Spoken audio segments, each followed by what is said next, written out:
Madami pa ring bulaklak ang mga kalamansi. May ilan-ilang bunga pa rin ang kalamansi.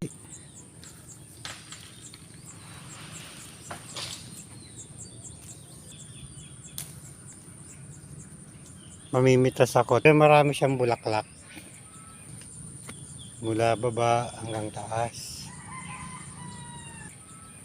Nakakatawa. Meron na namang mga sumusunod na bulaklak.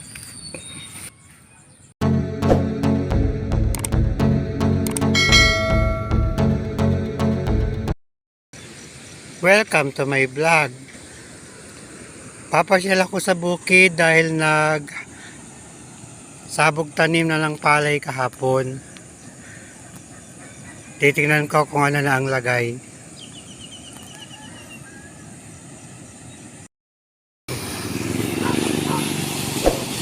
Dumadagundong pa rin ang tubig sa irigasyon.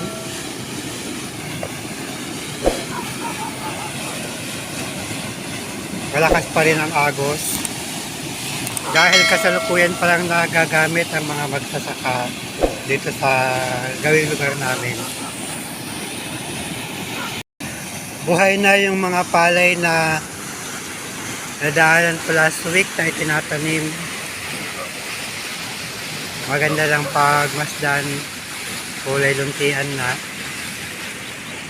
Dito naman sa kabilang side na madadaanan ko, malapit na rin silang matapos magayak ng lupa na tataniman.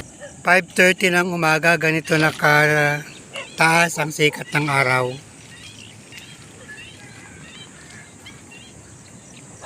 Maagang lumalabas ang haring araw kaya medyo mainit na rin. Pero hindi pa siya masakit sa balat. Gumagawa na rin ng pilapil si Manong yung nadadaanan ko. Dito na ako sa bukid.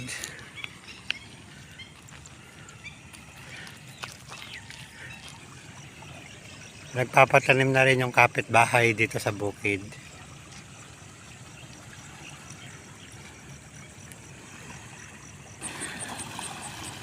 Masyadong busy na ang mga magsasaka dito sa lugar namin. Ang laki ng kalabaw, pinanghahakot nila ng punla para mas malapit ang pulang palay sa mga nagtatanim. Pulang palay, bali kahapon nila isinabog. May mga ugat-ugat pala.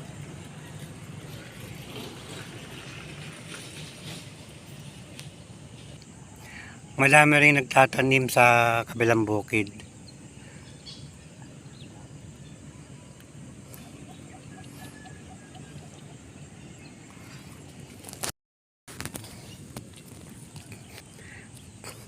Andito na si Mang Jumong.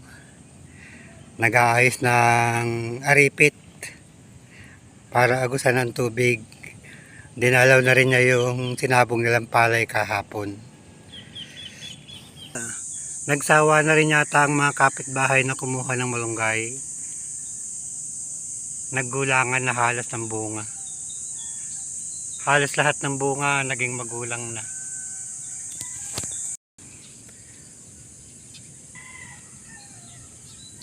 Bali kalahating araw nilang tinapos na sabugan ng punlang o ng binhing palay itong bukid.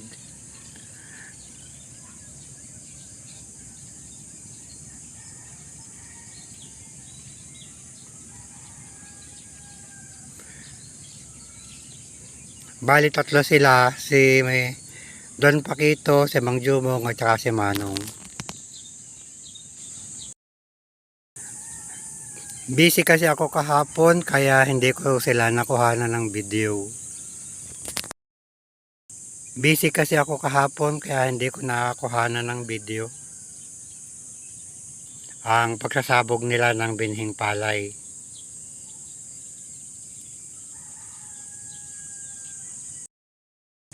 Mabuti na lang at hindi umulan nung gabi. Kaya tuyo ang pinitak. Mas maganda kasi ganito walang tubig. Para hindi anurin ang mga hinagis na palay.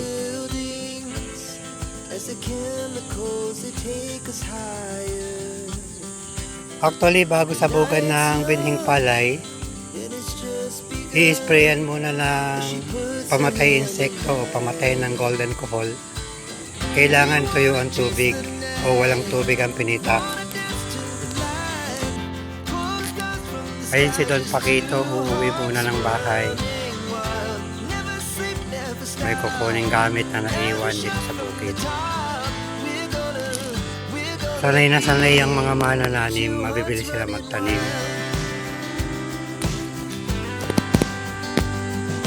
Bali, karamihan kasi ito yung mga unang pangunahing kabuhayan nila. O iba mga alternatibo kapag walang mga pasok, sanay sila magtanim.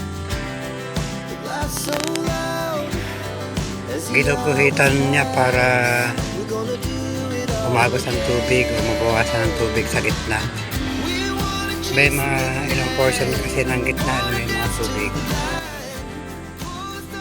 Mas maganda kasi kapag walang tubig para hindi agusin o anurin ang mga binhing itinapog. May mga part na hindi nabawasan ng tubig kaya ibang binhi nagkumpul-kumpul. Pero okay lang, konting side lang naman. Madaming mga golden kohol na pinanod ng tubig. Actually, ito kasi yung pinakamababang part ng bukid. Kaya lang mag-spray sila ng golden kohol, marami ring namatay.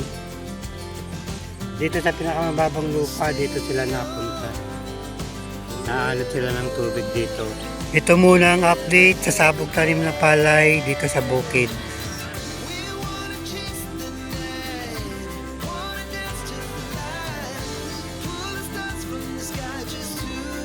Bumabalik na si Don Paquito galing ang bahay.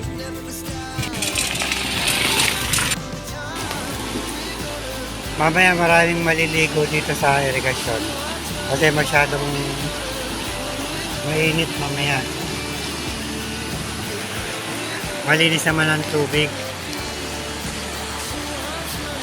Till here.